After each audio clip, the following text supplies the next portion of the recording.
This species should not be here. It never evolved for this place. It didn't cross oceans on its own.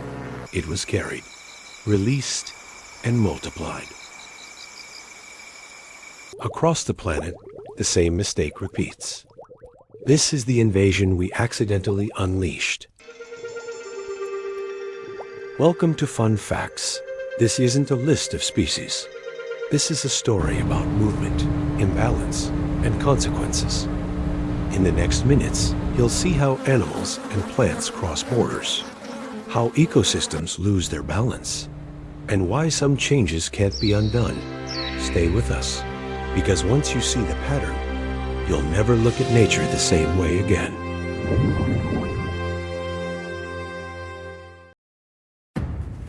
Invasions don't begin with destruction. They begin with movement. A mosquito hidden in cargo, a rat aboard a ship, seeds tangled in trade routes and soil. Cane toads, zebra mussels, brown tree snakes, different species, the same pathway.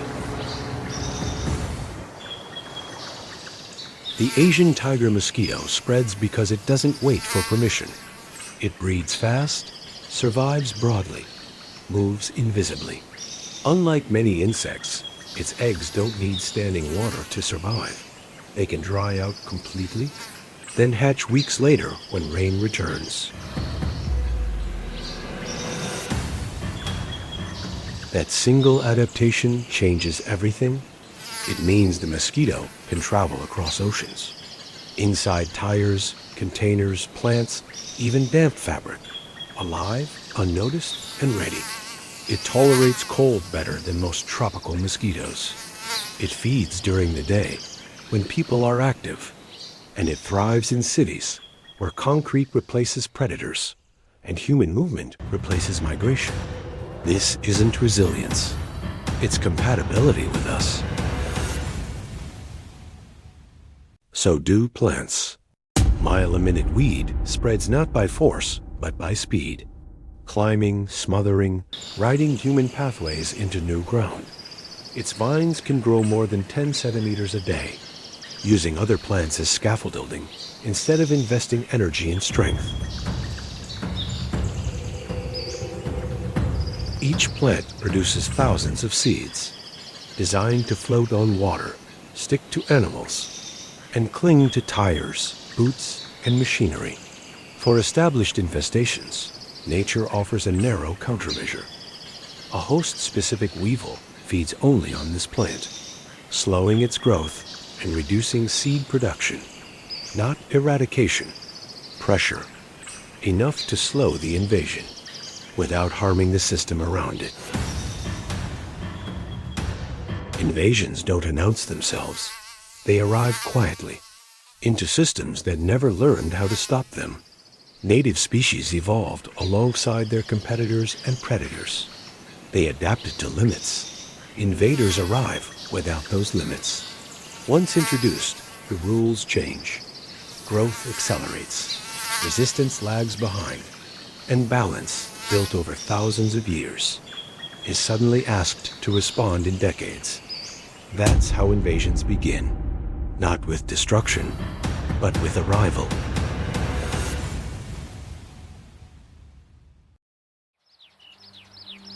Some species win not by strength, but by reproduction. Woolly aphids overwhelm trees before predators can respond. They don't wait for seasons to turn. They reproduce without mating, giving birth to live young already capable of feeding. One generation stacks on top of the next until leaves curl, sap drains, and trees divert energy from growth just to survive. By the time predators arrive, the damage is already written into the plant's physiology.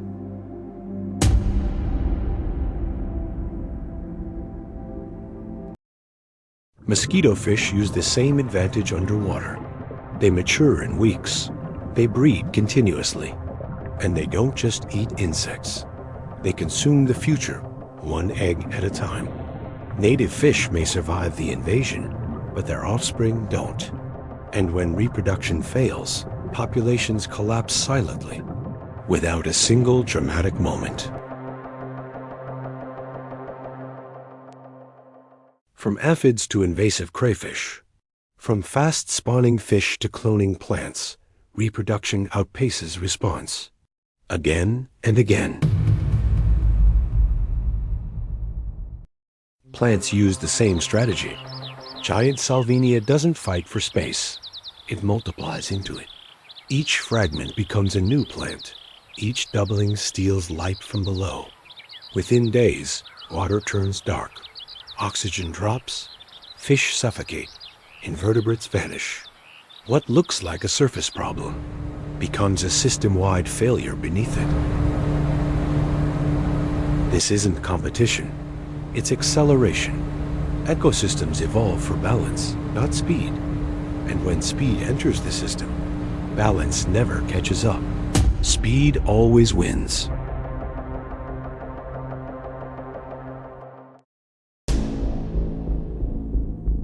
Some invasions don't attack what you see.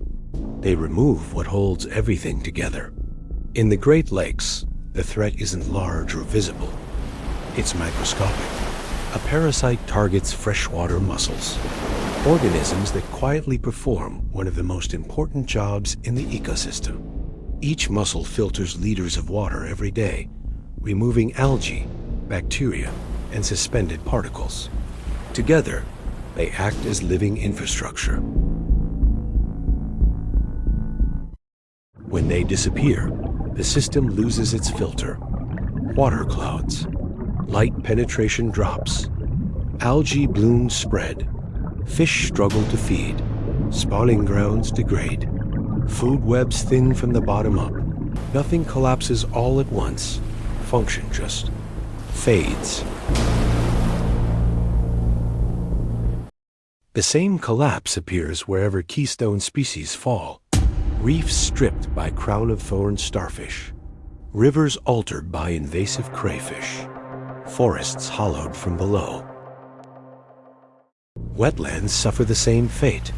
Purple loosestrife replaces native plants that insects, birds, and amphibians evolved alongside.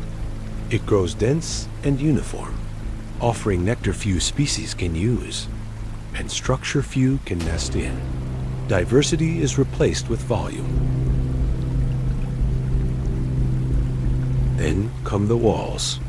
Phragmites builds thick stands of vegetation, redirecting water flow, trapping sediment, and altering how wetlands flood and drain.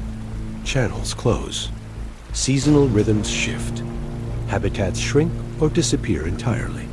What looks like plant growth becomes hydrological failure. Invasions don't always destroy ecosystems outright. Sometimes they remove the supports, and once those supports are gone, everything else follows, quietly, system by system.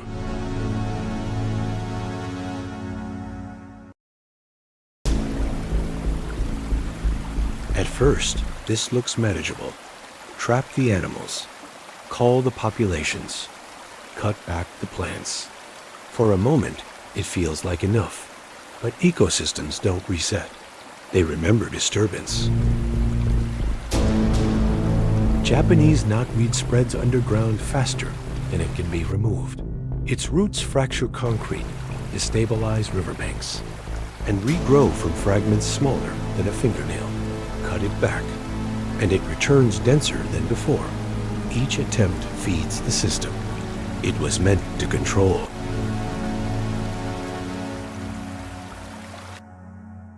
Tree of Heaven follows a different strategy. It releases chemicals into the soil, suppressing the growth of surrounding plants. Forests thin from below. Native seedlings fail. Open space appears, and the tree fills it, again and again. Cities, roadsides, abandoned ground, forest edges. Anywhere disturbance lingers, it claims permanence. Remove one invader, and another takes its place. Cane toads replace predators that avoid their toxins. Invasive snails fill gaps left by native grazers. The system doesn't recover, it reorganizes, because the conditions that allowed invasion are still there. Altered soils, changed water flow, broken food webs. The damage doesn't reverse, it reorganizes. What remains is no longer an invasion in motion. It's a new configuration, a system built on replacement, maintained by imbalance and increasingly independent of us. This is the point of no return.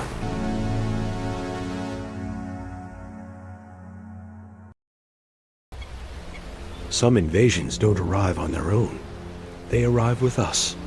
Brown rats crossed oceans, hidden in cargo holds and hulls, reaching islands that had evolved for isolation. There, birds nested on the ground, without predators, without fear. Eggs vanished first, then chicks, then entire species. What followed wasn't chaos, it was silence. On continents, the pattern repeats differently. Raccoon dogs, introduced far from their native range, adapted quickly to new climates and prey. They don't specialize. They consume whatever is available. Small mammals, birds, insects, amphibians. Food chains stretch, thin, and rearrange around them. The system adjusts, but never back to what it was.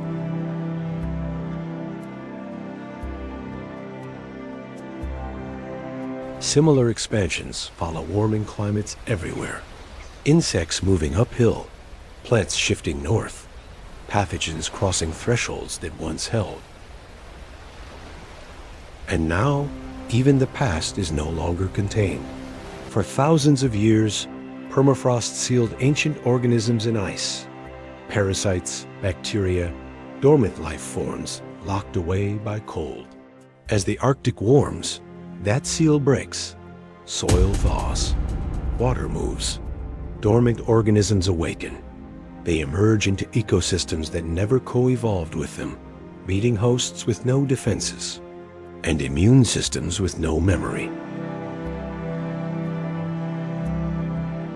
Climate change isn't creating invasions. It's unlocking them, releasing pathways that were once closed, shortening barriers that once slowed movement, connecting systems that evolved apart. Doors once sealed by distance, cold, and time are opening everywhere at once, and once opened, they don't close again.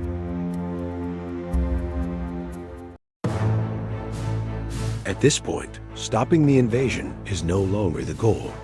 Surviving it is. Few invaders show dominance like water hyacinth. What begins as scattered plants quickly becomes a continuous surface, dense mats stretching across rivers and lakes. Roots tangle beneath the waterline, slowing flow, trapping sediment, and sealing the surface from air. Sunlight no longer reaches below. Photosynthesis collapses. Oxygen levels fall. Fish rise toward the surface, then disappear. Invertebrates vanish first, then the species that feed on them. What looks like a plant problem becomes a system-wide suffocation. As the mats thicken, movement stops. Boats can't pass. Water can't circulate. Seasonal floods no longer behave as they once did. Ecosystems stall, not violently, but completely. This is what invasion looks like when it wins.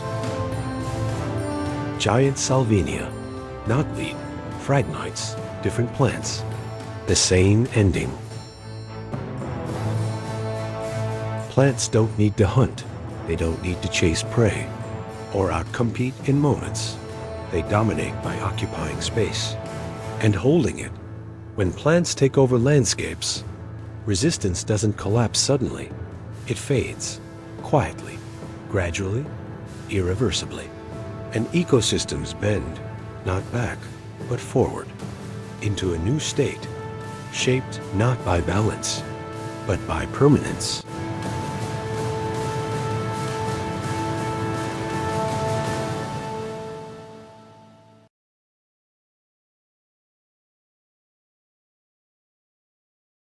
Not what's present tells the story, but what never came back. Silence replaces complexity. Uniformity replaces life. Nature isn't fragile. It adapts. It reorganizes. It survives.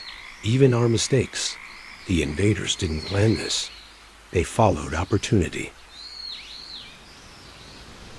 And long after the ships are gone, after the roads fade, after the introductions are forgotten, the ecosystems we reshaped will still remember.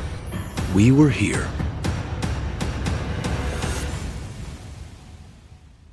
If you enjoy calm, cinematic journeys through nature, science, and the unknown, stay with us. Explore the wonders of science on the Fun Facts channel. Choose a topic that sparks your curiosity and dive into discoveries that shape our world and beyond.